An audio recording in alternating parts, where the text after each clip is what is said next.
Hey, hello everyone, it's X here. And I'm making a video because I've become lately something that I never thought I would become. I've become Islamophobic. I admit it. Islamophobic. I am Islamophobic. I am not a racist. I was born in New York, the melting pot of the world, where all races were mixed together.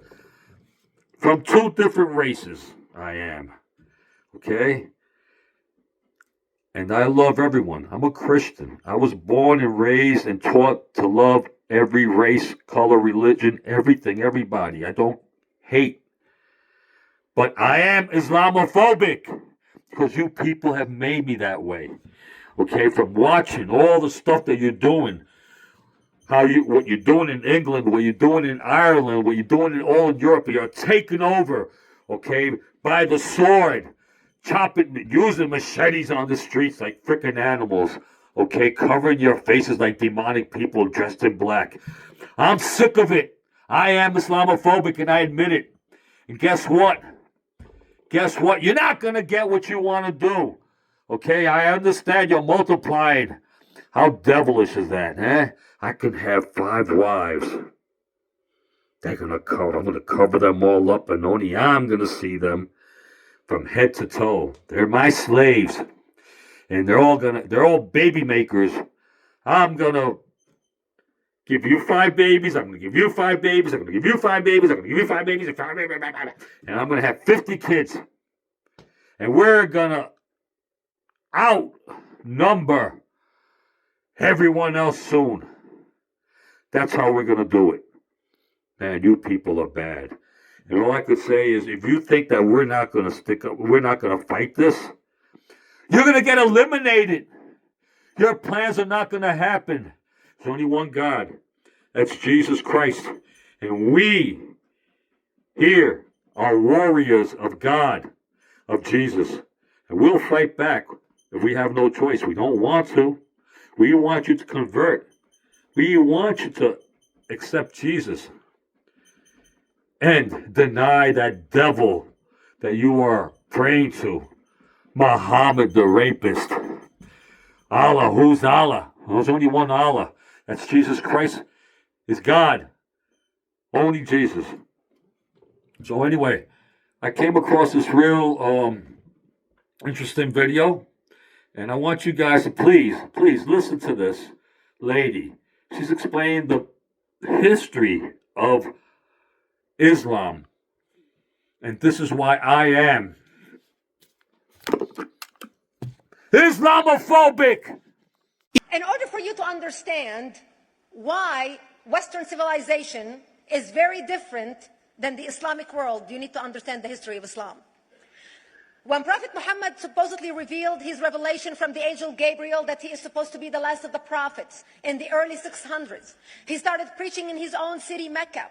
He tried to recruit friends and followers to be able to spread his religion. And he tried for 12 years and failed.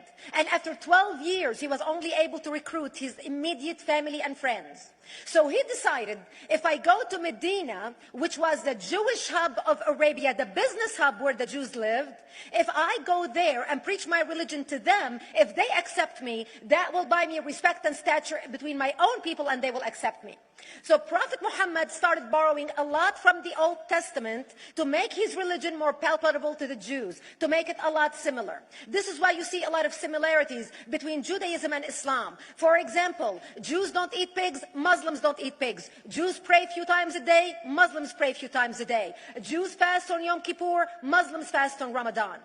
And this is why you started seeing a lot of good writing in the beginning of the Quran when Prophet Muhammad was saying all the good things about the people of the book. He took his message and went to Medina trying to recruit the Jews, talking about the people of the book, talking about how similar the two religions are.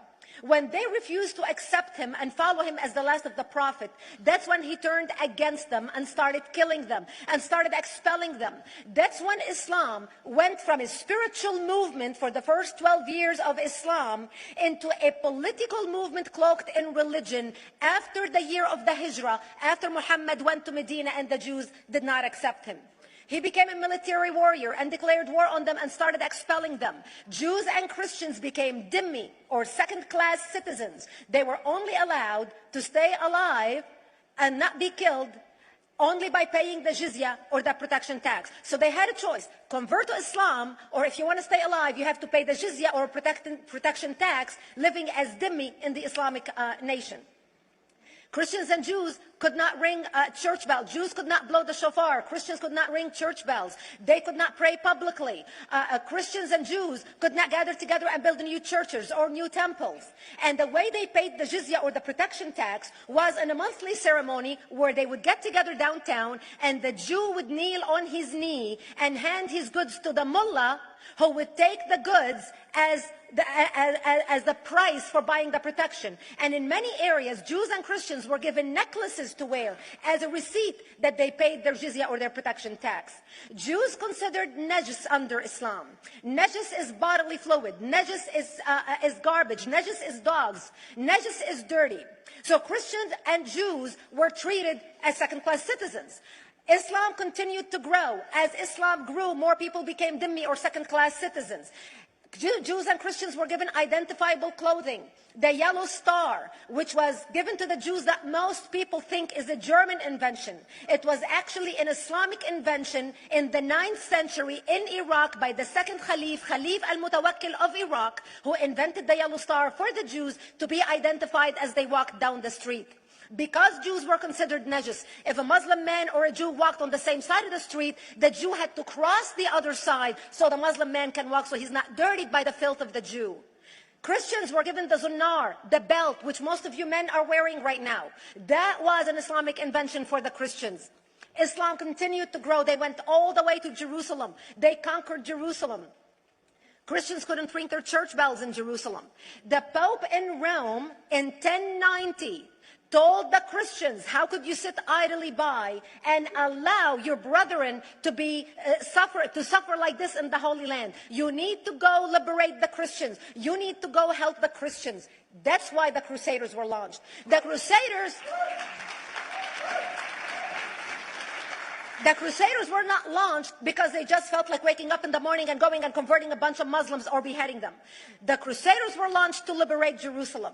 And they were able to liberate Jerusalem for less than 100 years before Salah ad-Din al-Ayyubi, Saladin, took it back, and Jerusalem remained under Islamic control until 1967, when the State of Israel liberated Jerusalem, where Christians, Jews, and Muslims could pray under the same sky.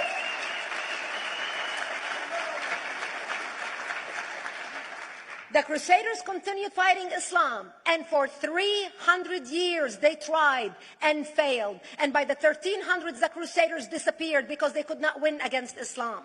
Islam continued to expand. They went all the way to Central Europe. They went all the way to China. They went to India. They conquered Spain. They changed the name of Spain from Spain to Andalusia. And they started, as they advanced, as they conquered more nations, more people paid the jizya or the protection tax. And this is how the Islamic Empire grew. It went all the way until they was stopped at the gates of Vienna on 9/11. 9/11 is not a date that Osama bin Laden just picked out of a hat. 9/11 is a symbolic date in the Islamic calendar. By the 1600s, Islam had covered more of the earth's surface than the Roman Empire did at its peak.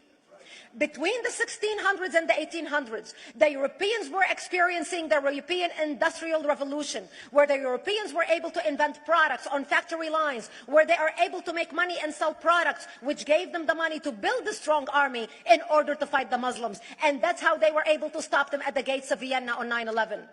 The Europeans started the pushback against Islam. They pushed them out of Europe. They pushed them out of all the way to the Middle East and North Africa. By 1924, the Islamic Empire ended. In 1924, the Islamic Caliphate ended in Turkey by President Ataturk, who was a secularist. He ended the Islamic Empire, and he gave women rights to vote. He gave women a right to an education, a right to work, a right to choose a husband. He forbid women from wearing the hijab. He forbid men from wearing the beard. The Muslims hate him so much that they consider him a Jewish agent, because they believe that his mother in her bloodline was Jewish, and that was the influence on Ataturk.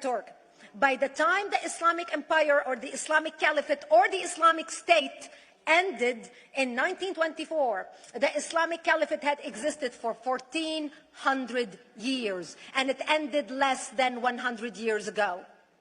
By the time the Islamic Caliphate ended in 1924, 270 million people around the world were killed by Islam. 270 million. And we didn't have weapons of mass destruction, and there was nuclear weapons. All of these people were killed, butchered by the sword.